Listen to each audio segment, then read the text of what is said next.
Friends, thank you for watching my channel. I just want to remind you, if you need wallpaper, go to www.wallpaperboulevard.com. Tell them Spencer sent you. In fact, if you use my hashtag, Spencer Colgan is wallpaper, they'll be sure to give you 10% off at your checkout, no matter how much you order.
A wall mural from Limitless Walls.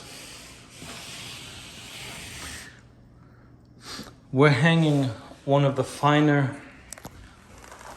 murals from Limitless Walls. This is their commercial vinyl edition. Not cheap.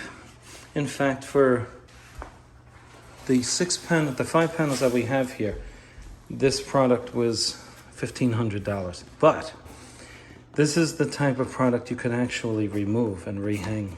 This is the skyline of the city of Tampa, and we're going to be putting it on this wall. And first we're going to treat this wall with a skim coat so we can have an optimal beauty on the mural so that none of this is showing through. Let's get to it. And so when you're using drywall mud to skim coat your walls, you want to protect the floor and the side walls from getting drywall mud on them.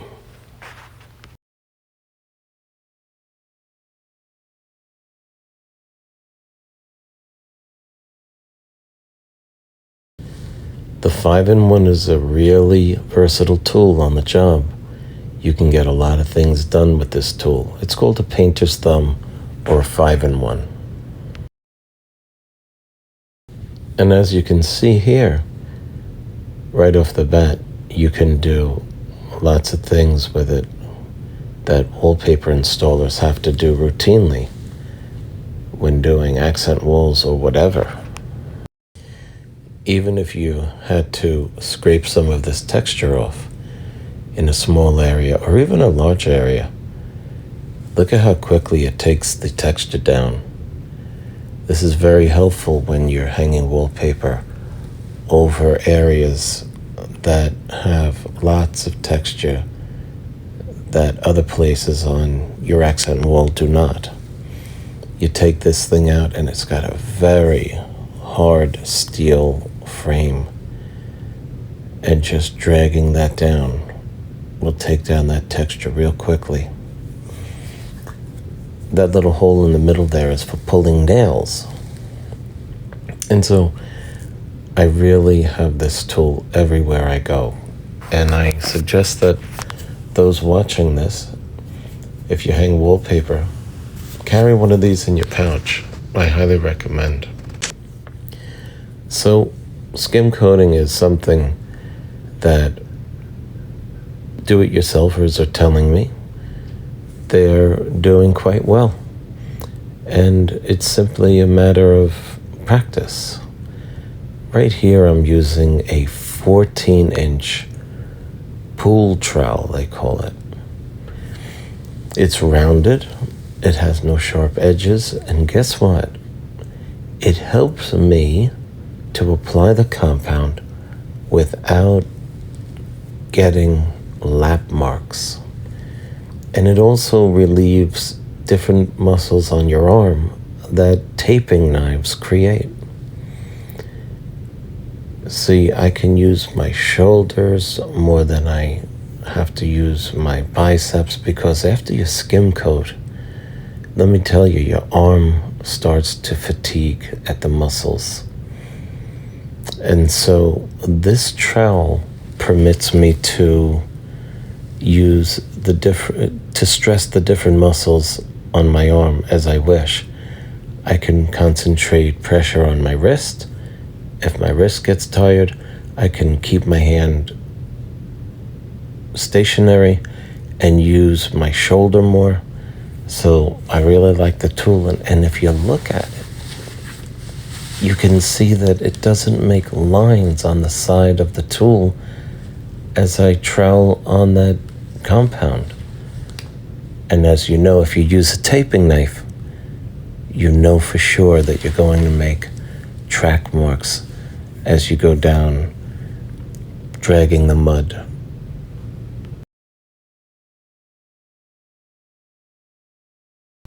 So obviously it's your preference on whether or not you want to use a taping knife and a mud pen, or a taping knife and a hawk.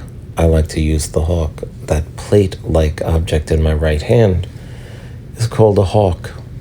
Look at how nicely the mud goes on. I really enjoy using the pool trowel and the hawk. It's how I do most of my skim coating. What do you use? Leave a comment below. I like going right up against the crown molding and the base molding.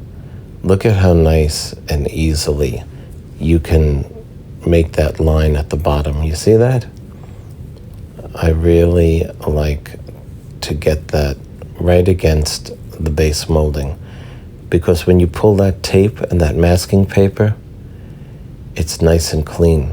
If you should go sideways with a taping knife, the mud is all over the tape and it really becomes a mess when it dries 4 or 5 hours later when you're done with the mural. So that's my preference, and we always skim coat. And what I've learned to do is to perfect the skill of skim coating, whereby I don't need to sand. If something's uneven or a little abrasive, I just coat over it real quickly with a thin coat of mud. Now, after you apply your joint compound and it dries, you seal it. You can use guards here, G-A-R-D-Z. It does an excellent job of sealing newly applied joint compound. Now on to hanging the mural. This mural has a width of over 50 inches. It's cumbersome to hang alone. And if you're new at this, I suggest a push pin. You see at the top there, they sell jumbo push pins that you can take 1 or 2 at the top just to keep the wallpaper down against the wall. You see, until I trim that at the top, I'm at risk of having that wallpaper come down.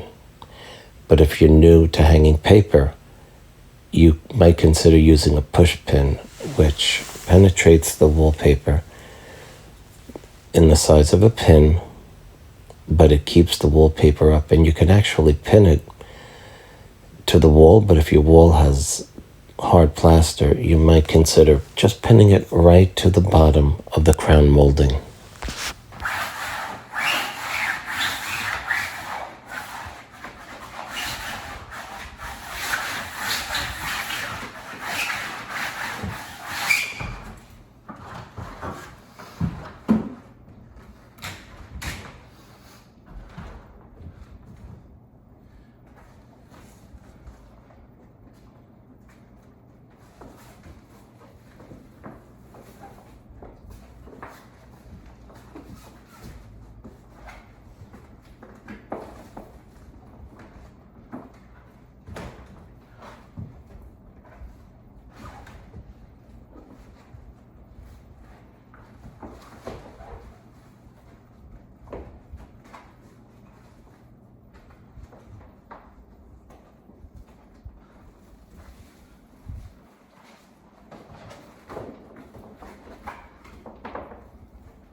When you're smoothing out air bubbles, as I'm doing in this video right now, ideally you want to start in the middle with your smoother, the way I'm doing it right there. Start in the middle and move your smoother diagonally from the center down or up.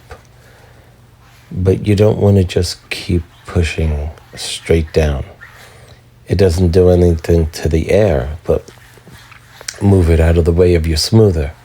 If you want to get rid of those air pockets, you move in what we call a Christmas tree-like fashion, starting from the center, as if the paper were a Christmas tree, and then going down in the direction the way branches on a Christmas tree would fall. This affords you the greatest opportunity to get the air pockets actually out to the edge of that wallpaper sheet.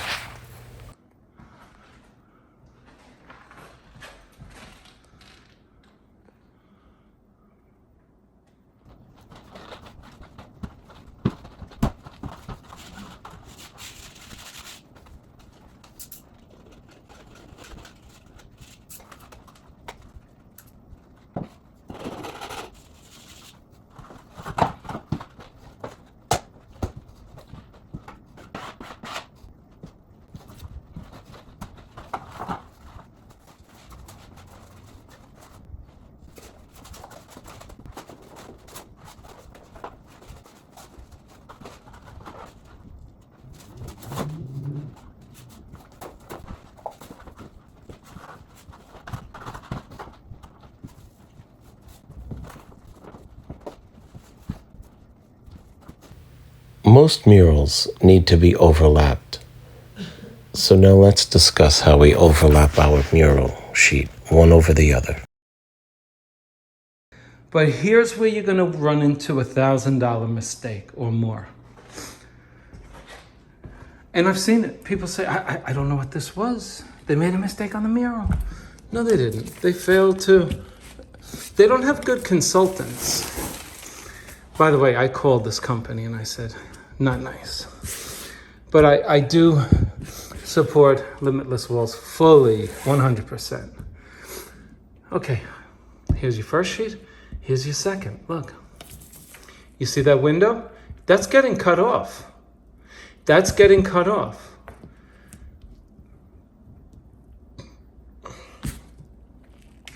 Why do they do this? They do this because the edges of murals are very thin and they're not considered acceptable to use as a final edge.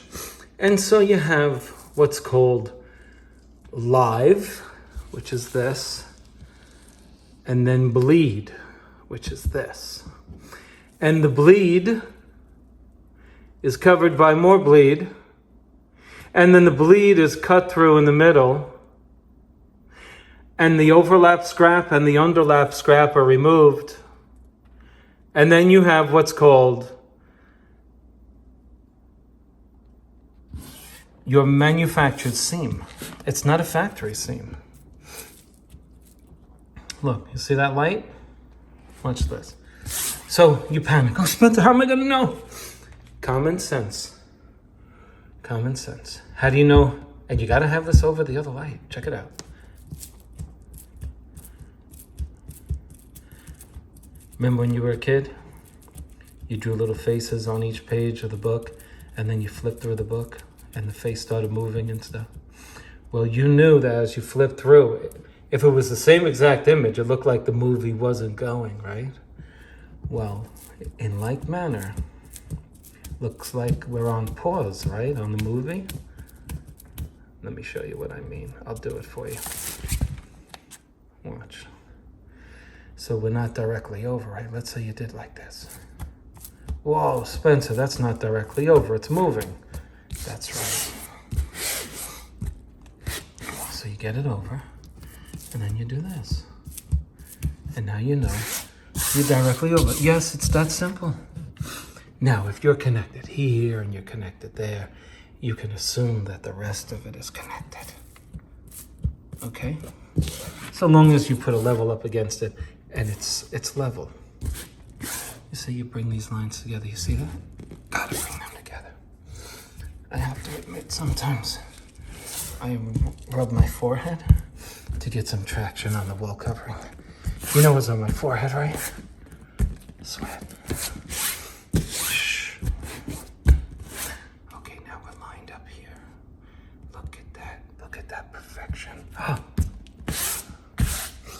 no, we're no good here. Look at that. Bad. Gotta fix it. Be mindful. Don't waste your money without perfecting your work. This is what you call, that's easy. If your pink is off with your pink, for me, it can't be off. But let me just give you an easy rule. If your overlap is consistently an inch over, or whatever the overlap measurement is, whatever your bleed measurement is, well, obviously it's going to be level, right? I mean, it's going to be plumb. As long as this is plumb and it's consistent on the pattern, well, then you know it's all matching up. The computer that printed this out can't lie, right? You know what I'm saying. There are ways to determine. Obviously, you want to match up the pattern by your eye. And if that tells you that your bleed is 1.25 inches, well, now it's easy street. You make sure that your bleed up here is 1.25 inches, and then you're matched up.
Let's recap. This sheet and this sheet are joined. This sheet overlaps number 1. And so we're overlapped. We have to cut through the overlap. And so that's what I just did. And so this is my overlap strip. Okay. Now let's reach under and get my underlap strip. There it is. Folks, please take a note on this. Do this right away. Don't let this sit here, okay? See, my wall's intact. You see that? If you wait too long, your wall's gonna come with it. Please believe me. Please learn from my mistakes, please. Look at how neat my wall is. Look at that. Okay? Don't leave this on. Please. And that's it. If you don't leave it on and you did what I showed you, your mural should be at least 95% professional. At least 95. Look at that.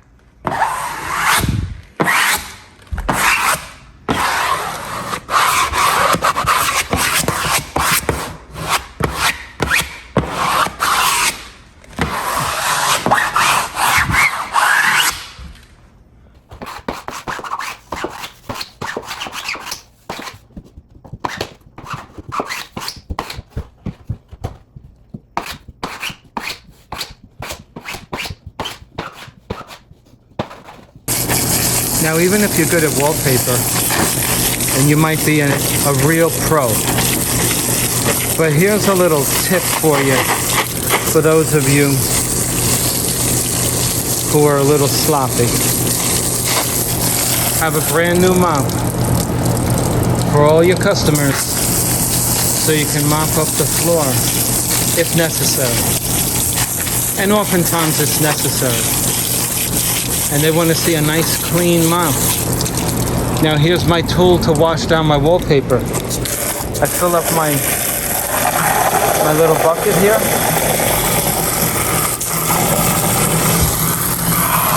And that's a microfiber cloth. I clean off my paste in here, and then I squeegee off the excess water in there, and then I wash down my wallpaper. And this is what gets me 5-star reviews, believe it or not. Now we have to clean it with a microfiber cloth. Check it out with a light at a close angle to the wall to see if there are any imperfections. You can see the perfection of the wall underneath it after skim coat. I mean, it doesn't get any better than that. I'm very happy of the results of this mural. I highly recommend Limitless walls. They manufacture in the USA, and what a beautiful product they make. Well, as the video comes to a close, I want to thank you for watching it, sticking around this long, and checking it out. Would you please hit the like button if you like the way we installed this? Also, would you please consider subscribing to my channel? Thanks for watching. Take that on myself. Well, you might be able to do it. Do you have patience and confidence? You can do it. Hardest part is the double cut. That's it.